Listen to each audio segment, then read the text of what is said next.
The attacker was arrested at the scene after 2 teachers wrestled him to the ground.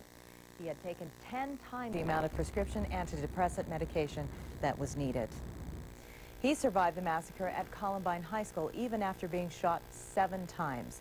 Now Mark Taylor is taking aim at what he thinks is the cause of the deadly shooting spree: the antidepressant drugs taken by killer Eric Harris. But as News 4 Utah's David Northfield reports, many psychologists believe Taylor is off the mark.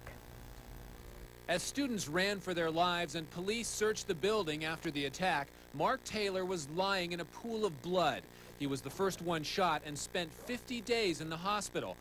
This is Mark Taylor today. He spoke of how doctors didn't expect him to live. Yeah, I was really left for dead. Thank God I had, survived through this. I lost so much blood. This wound to the chest was the most serious of the 7, barely missing a major artery.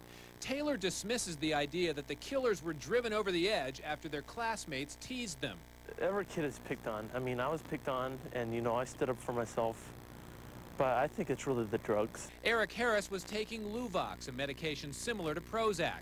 Dr. Blake-Tracy studies how the brain reacts to chemicals and believes these drugs actually cause violent behavior. In the last 4 school shootings in a row were committed by children on these drugs, on these new antidepressants. But the idea that these medications are somehow dangerous by themselves is not shared by everyone, especially within the mental health profession.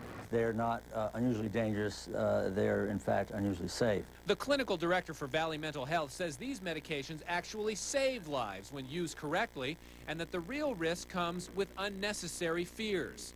The risk of either suicide or sometimes violent behavior towards others is greatest if we do not treat the person. Taylor says everyone in Littleton is still coping with the massacre and still searching for answers.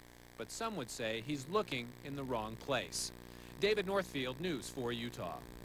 Mark Taylor and 10 other Columbine families are suing the makers of the antidepressant that Eric Harris took.